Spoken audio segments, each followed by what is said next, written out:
नमस्कार दोस्तों, YouTube के इस चैनल में अक्षय आप लोगों का स्वागत करता हूं। बायोलॉजी की कड़ी को आगे बढ़ाते हुए मैं पुनः एक नया वीडियो ला रहा हूं और इसमें सभी के सभी प्रश्न काफ़ी इंपॉर्टेंट हैं। प्रायः ये क्वेश्चन जो है सभी को प्रतियोगिता परीक्षा में जो है देखने के लिए मिलता है। तो चलिए हम लोग एक एक करके क्वेश्चन को देखते हैं। तो पहला क्वेश्चन आपको कह रहा है कि औद्योगिक बहिर्शराब द्वारा किए जाने वाले जल प्रदूषण को रोकने के लिए निम्नलिखित में कौन सा अवतीर्ण को उपयोगी पाया गया। ठीक ना। तो देखिए इसमें पार्थेनियम एक घास है, इसको भी, और हाथी घास एक घास, दोनों घास का जो है प्रयोग जो है जल प्रदूषण को रोकने में उपयोगी किया गया, इसलिए इसका राइट आंसर क्या होगा, डी होगा। निम्नलिखित में कौन सा एक वाहन प्रदूषण का भाग नहीं है। तो वाहन से देखिए CO भी निकलता है, SO2 भी निकलता है, नाइट्रोजन ऑक्साइड भी निकलता है, तो उसका भाग कौन सा नहीं है, तो हाइड्रोजन नहीं। तो इसका राइट आंसर क्या होगा, ए होगा। अगला क्वेश्चन करा ऊर्जा के किस रूप में प्रदूषण की समस्या नहीं होती है। तो देखिए कोयला जलाने से भी प्रदूषण होता है, परमाणु से भी प्रदूषण होता है, पेट्रोल से भी प्रदूषण होता है। आपका सौर भी मतलब ऊर्जा से प्रदूषण न्यूनतम होती है, ठीक, मतलब साफ होता ही नहीं। तो इसका राइट आंसर क्या होगा, डी होगा। निम्नलिखित कौन सा अधिकतम ध्वनि प्रदूषण का कारण है। तो देखिए इसमें सबसे अधिक जो है ध्वनि प्रदूषण का कारण जो है जेट उड़ान है। जब ये उड़ान भरती है तो उस समय काफ़ी ज़्यादा मात्रा में साउंड निकालती है, ठीक ना।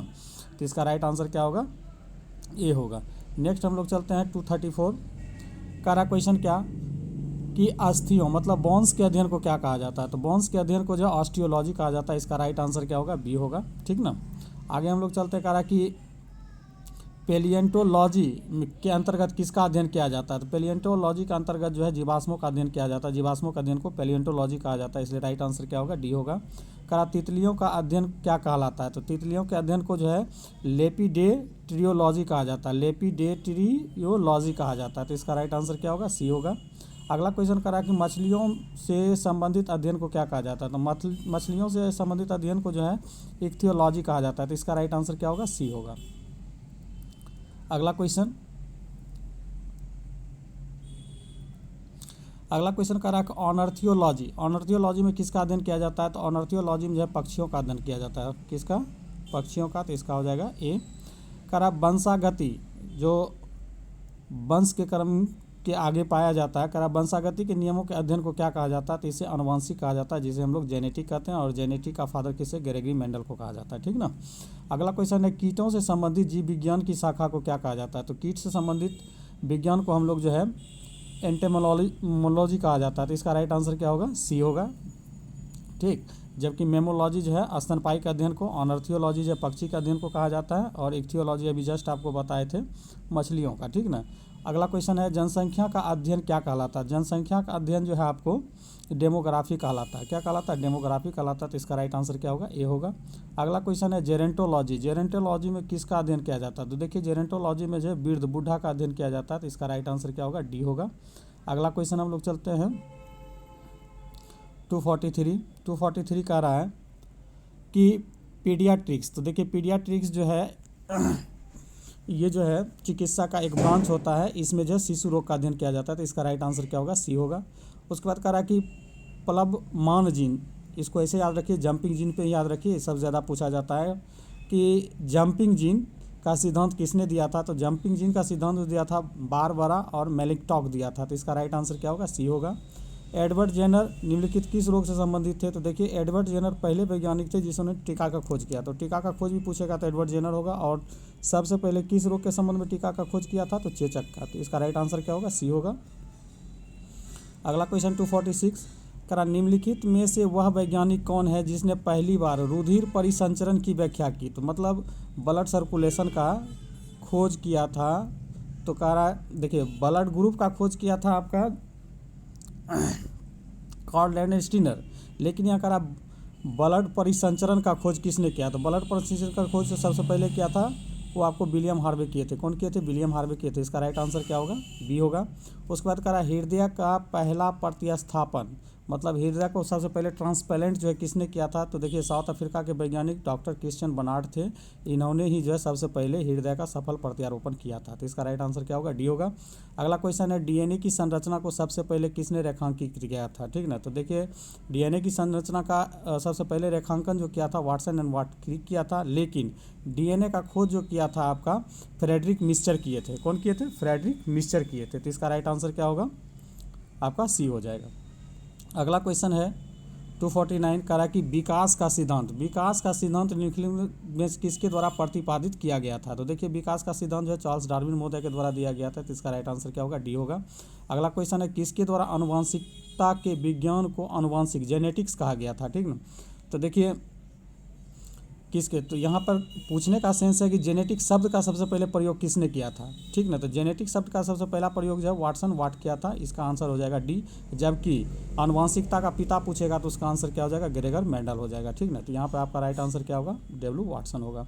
अगला क्वेश्चन 251 है। 251 कह रहा है कि निम्नलिखित युग्मों में से कौन सुमेलित नहीं है। तो देखिए जोसेफ लिस्टर ये एंटीसेप्टिक सर्जरी का खोज किया था, एंटीसेप्टिक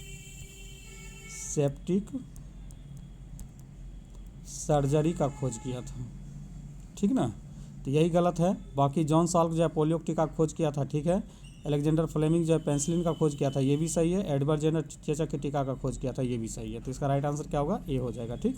अगला क्वेश्चन है आधुनिक एंटीसेप्टिक सर्जरी का जनक। देखिए वही क्वेश्चन यहाँ आ गया, आधुनिक एंटीसेप्टिक सर्जरी का खोज किसने किया था। अभी तुरंत बताया कि जोसेफ लिस्टर किए थे, तो इसका राइट आंसर क्या होगा, ए होगा। अगला क्वेश्चन है रेबीज के टीके। तो देखिए रेबीज होता है क्या, कुत्ता जो काटता है तो उससे रेबीज होता है। तो रेबीज के टीके का खोज जो किए थे लुई पास्चर किए थे, तो इसका राइट आंसर क्या होगा, बी होगा, ठीक ना। अगला क्वेश्चन हम लोग देखते हैं। अगला क्वेश्चन कह रहा है क्या कि नेचुरल सिलेक्शन का सिद्धांत किसने दिया था। तो नेचुरल सिलेक्शन का सिद्धांत जो दिए थे वो चार्ल्स डार्विन महोदय दिए थे, तो इसका आंसर हो जाएगा सी। जबकि न्यूटन जो है न्यूटन गति का नियम दिया था, आर्किमिडीज जो है आपका तैरने का सिद्धांत दिया था, ठीक ना। अगला क्वेश्चन हम लोग 255 में चल रहे हैं, करा हिस्टोलॉजी शब्द का प्रयोग किसने किया था। तो देखिए हिस्टोलॉजी में जो है उत्तक का अध्ययन किया जाता है, किसका अध्ययन किया जाता है, उत्तक का अध्ययन किया जाता है। जबकि इस शब्द का प्रयोग जो सबसे पहली बार मेयर किए थे, तो इसका राइट आंसर क्या होगा, ए होगा। अगला क्वेश्चन हम लोग चलते हैं 256, कह रहा है मनुष्य की त्वचा सबसे मोटी होती है। तो देखिए तलवे की चमड़ी जो होती है पूरे शरीर के असापेक्ष सबसे मोटा होता है, तो इसका राइट आंसर क्या होगा, बी होगा। उसके बाद कह रहा है लेक्राइमल ग्रंथि स्रावित करती है। तो देखिए लेक्राइमल ग्रंथि के कारण ही आंख में आंसू आती है, तो ये किससे संबंधित है, आंख से। और किसके संबंधित हो जाएगा, सी, आंसू से। अगला क्वेश्चन है मनुष्य के शरीर में सबसे लंबी कोशिका कौन सी होती है। तो देखिए इसका सबसे लंबी कोशिका जो होती है तंत्रिका कोशिका होती है, और इसकी यूनिट जो होती है न्यूरॉन होती है। क्या होती है, न्यूरॉन होती है, ठीक ना। अगला क्वेश्चन हम लोग चलते हैं 259 कि तंत्रिका उत्तक की इकाई क्या था। अभी जस्ट बताया कि न्यूरॉन होता है, तो इसका राइट आंसर क्या होगा, बी हो जाएगा। अगला क्वेश्चन है कि उत्तक का उदाहरण है। तो देखिए टिश्यू का उदाहरण जो है कौन है, रक्त है, तो इसका राइट आंसर क्या होगा, बी होगा। अब देखिए अगला क्वेश्चन है आनुवंशिकता के जनक किसे कहा जाता है। अभी जस्ट हम पीछे बताएं कि आनुवंशिकता का जब पिता पूछेगा तो ग्रेगर मेंडल होगा, इसका राइट आंसर क्या होगा, सी होगा। उसके बाद कह रहा है जीन अवस्थित होते हैं। तो देखिए जीन जो होते हैं जेनेटिक्स के लिए जिम्मेवार होते हैं, तो जीन जो होते हैं ये आपको गुणसूत्रों में अवस्थित होते हैं, किसमें, गुणसूत्र में। और मनुष्य में कितने गुणसूत्र होते हैं, 46 होते हैं, तो इसका राइट आंसर क्या होगा, ए होगा। अगला क्वेश्चन है 263, कह रहा कि सर्वप्रथम जीन का संश्लेषण किसने किया था। तो देखिए सर्वप्रथम जीन का संश्लेषण जो है आपका हरगोविंद खुराना किए थे, डी नंबर। ये भारतीय वैज्ञानिक थे, इसीलिए इसको जो है चिकित्सा विज्ञान के लिए नोबेल पुरस्कार भी 1968 ईस्वी में मिला है, ठीक ना। तो राइट आंसर क्या होगा, डी हो जाएगा, हरगोविंद खुराना। उसके बाद करा एक जीन एक एंजाइम का सिद्धांत किसने किया था। Very very important question. करा एक जीन एक एंजाइम का सिद्धांत किसने दिया था। तो देखिए ये जो दिए थे बीडल और टेटम दिए थे, कौन दिए थे, बीडल और टेटम। तो इसका राइट आंसर क्या होगा, आपका सी हो जाएगा, ठीक ना। अगला क्वेश्चन है कि प्रयोगशाला में सर्वप्रथम डीएनए का संश्लेषण किसने किया था। तो देखिए डीएनए का भी संश्लेषण पूछेगा तो ये आपका कौन हो जाएगा, हरगोविंद खुराना ही होगा, तो इसका राइट आंसर क्या होगा, बी होगा। उसके बाद कह रहा है डीएनए का डबल हेलिक्स मॉडल किसने दिया था। तो देखिए जो रेखांकित किया था वही डबल हेलिक्स मॉडल दिया था, तो इसका आंसर हो जाएगा आपका सी, वाटसन वाट एंड क्रिक। अगला क्वेश्चन है मानव में गुणसूत्रों की कुल संख्या कितनी होती है। तो अभी जस्ट ऊपर बताया है कितनी होती है, 46 होती है, तो इसका राइट आंसर क्या होगा, ए 46। अगला क्वेश्चन 268 में चल रहे हैं। 268 कह रहा है कि मनुष्य में कौन सा क्रोमोजोम को मिलने से बालक का जन्म होता है। तो देखिए जब 22 + Y का कॉम्बिनेशन बनता है तो बालक होता है, बॉय होता है, लड़का होने की संभावना होती है। और 22 + X जब होता है तो गर्ल बेबी होता है, ठीक ना। तो कहने का मतलब इसमें देख लीजिए, तो कह रहा कि बालक का जन्म होगा, तो बालक का जन्म होगा जब पुरुष का Y मिलेगा और स्त्री का X मिलेगा, तो इसका राइट आंसर क्या होगा, सी।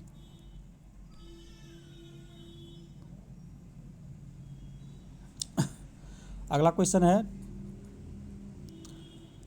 कौन सा लिंग संलग्न रोग है? तो लिंग संलग्न मतलब जिसमें कि लिंग जो है किसी रोग का वाहक होता है।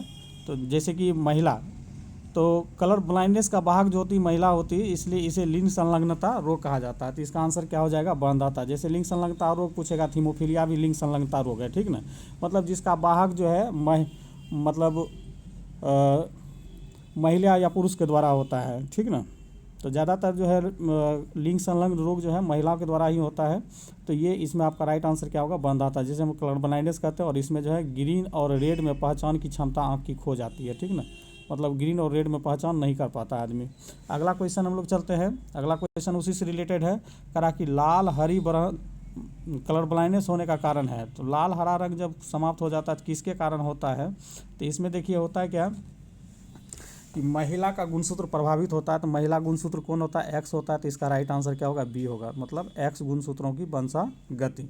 अगला क्वेश्चन है हीमोफीलिया। हीमोफीलिया में क्या होता है? हीमोफीलिया जिसको होता है उसी को हाथी पाँव कहते हैं। उसमें जो है कट जाने पर रक्त थक्का जल्दी नहीं होता। तो राइट आंसर क्या होगा? इसका बी होगा, ठीक ना। अगला क्वेश्चन है कि शिशु का पितृत्व, मतलब शिशु के पिता का निर्धारण किसके द्वारा होता है? तो उसके लिए जो है डीएनए टेस्ट कराया जाता है, डीएनए फिंगर टेस्ट कराया जाता है। तो इसका राइट आंसर क्या होगा? डी होगा। और ये टेस्ट करने का जो है इंस्टीट्यूशन कहाँ है? हैदराबाद में है। अगला क्वेश्चन 273 है। 273 करा कि जैव विकास को सर्वप्रथम किसने समझाया था? देखिए जैव विकास को जो है चार्ल्स डार्विन महोदय से भी पहले सब कौन समझाए थे? लेमार्क समझाए थे। तो इसका राइट आंसर क्या होगा? डी होगा। करा जीवों के प्राकृतिक चयन का सिद्धांत किसने दिया था? तो देखिए नेचुरल सिलेक्शन थ्योरी जो दिए थे वो चार्ल्स डार्विन महोदय दिए थे। तो इसका राइट आंसर क्या होगा? बी हो जाएगा। अगला क्वेश्चन हम लोग चलते हैं 275। कह रहा है कि सर्वाइवल ऑफ द फिटेस्ट, मतलब योग्यतम की उत्तरजीविता, सर्वाइवल ऑफ द फिटेस्ट का प्रतिपादन। तो देखिए विकास का सिद्धांत, सर्वाइवल ऑफ फिटेस्ट का सिद्धांत, ये सभी का सभी कौन दिए थे? चार्ल्स डार्विन महोदय दिए थे। राइट आंसर क्या होगा? बी होगा। उसके बाद कह रहा है कि उत्परिवर्तन, जिसे हम लोग म्यूटेशन कहते हैं और ये विकास के लिए ये भी जिम्मेवार होते हैं। तो ये सिद्धांत किसने दिया था? तो ह्यूगो डी ब्रीज दिया था। तो इसका राइट आंसर क्या होगा? सी होगा। अगला क्वेश्चन बहुत ही इंपॉर्टेंट है। देखिए कह रहा क्या कि समरूप अंग होते हैं। तो समरूप अंग जो होते हैं समान कार्य करने के लिए होते हैं। जैसे आदमी का 2 हाथ है तो वो कुत्ता के अगले 2 टांग के बराबर होता है, ठीक ना। कुत्ता का जो आगे का 2 टांग होता है वो भी हाथ की तरह ही कार्य करता है। तो वो हो गया समरूप अंग हो गया, ठीक ना। अगला क्वेश्चन है कह रहा है समजात अंग होते हैं, समजात अंग होते हैं। तो इसमें देखिए आपका ऑप्शन जो दिया है पहला, रचना में समान। देखिए समरूप होता है कि समान कार्य करेगा, और समजात अंग जो होते हैं उसकी रचना क्या होती है? समान होती है। तो इसकी राइट आंसर क्या हो जाएगी? ए नंबर हो जाएगा। अगला क्वेश्चन है कह रहा कि कौन सा मनुष्य में अवशोषी अंग नहीं है? तो अवशोषी अंग मतलब जो अवशोषण नहीं करता। तो देखिए दांत जो होते हैं अवशोषी अंग नहीं होते, ये चबाने के लिए होते हैं, किसी भी चीज़ का अवशोषण नहीं करता है, ठीक ना। अगर अवशोषण करता है तो जैसे टूथपेस्ट से हम लोग दांत करते हैं तो सब वो अवशोषित हो जाता है, दांत भी साफ नहीं होती। अगला चलते हैं हम लोग 280 में। कह रहा है कि विकास के उत्परिवर्तन का सिद्धांत किसने दिया था? तो विकास के उत्परिवर्तन का सिद्धांत ह्यूगो डी ब्रीज दिया था। तो इसका राइट आंसर क्या होगा? डी होगा।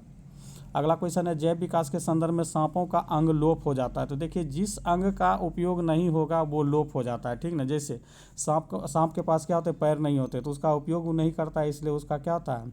समाप्त हो जाता है। तो मतलब अंगों के उपयोग और अनुपयोग से संबंधित होता है, ठीक। जैसे जेबरा जो है अपने गर्दन का सबसे ज़्यादा प्रयोग जो है खाना खाने में किया, इसलिए उसका गर्दन लंबा हो गया। मतलब जिस अंग का जितना ज़्यादा उपयोग होगा वो उतना अनुकूलन में रहेगा, ठीक ना। अगला क्वेश्चन है जीवन की उत्पत्ति हुई थी। तो देखिए जीवन की उत्पत्ति जो है जल में हुई थी। इसका राइट आंसर क्या होगा? सी होगा। अगला क्वेश्चन है कह रहा है कि चप्पल की आकृति की जंतु होती है, चप्पल की आकृति के बराबर जंतु होती है, तो उसे हम पैरामीशियम बोलते हैं। तो इसका राइट आंसर क्या होगा? डी होगा। अगला करा कि अमीबा का प्रचालन अंग कौन सा होता है? अमीबा का प्रचालन अंग क्या होता है? तो इसका कूटपाद होता है। तो इसका राइट आंसर क्या होगा? सी होगा। ये सब देखिए बायोलॉजिकल टेक्निकल टर्म है, आपको डायरेक्ट याद रखना है। अगला क्वेश्चन, हरा प्रोटोजोआ को किस नाम से जाना जाता है? तो हरा प्रोटोजोआ जो है हम लोग यूग्लिना को कहते हैं। तो इसका राइट आंसर क्या होगा? बी होगा। अगला क्वेश्चन है कौन सा प्रोटोजोआ पौधे और जंतु के बीच करी का काम करता है, मतलब संयोजक करी का काम करता है? तो यही यूग्लिना जो है पौधे और जंतु के बीच जो है एक चेन का काम करता है, ठीक ना। अगला है 287 करा कि मनुष्य के शरीर में एंट अमीबा हिस्टोलिका पाया जाता है। तो देखिए ये आंत में पाया जाता है। तो इसका राइट आंसर क्या होगा? ए इंस्टेंटाइन। अगला क्वेश्चन है पेचिस या अमीबायसिस के लिए उत्तरदायी कौन होते हैं? तो इसमें जो है एंट अमीबा जो है इसके लिए उत्तरदायी होता है, आंत में पाया जाता है। इसका राइट आंसर क्या होगा? बी होगा। अगला क्वेश्चन है कि मलेरिया बुखार पैदा करने वाला प्रोटोजोआ है। तो देखिए मलेरिया जो है मच्छर, मादा मच्छर के काटने से होता है, और किससे होता है? तो प्लाज्मोडियम प्रोटोजोआ से होता है। तो राइट आंसर क्या होगा? सी होगा। और लास्ट क्वेश्चन है कि कालाजार उत्पन्न करने वाला प्रोटोजोआ कौन है? तो देखिए कालाजार जो उत्पन्न करते हैं लिस्मेनिया डोनावाना मच्छर के द्वारा होता है। तो इसका राइट आंसर क्या हो जाएगा? डी हो जाएगा। तो राइट आंसर क्या होगा इसका? डी। तो बायोलॉजी करी में इतना ही दोस्तों, फिर नेक्स्ट वीडियो में मिलते हैं, तब तक के लिए जय हिंद।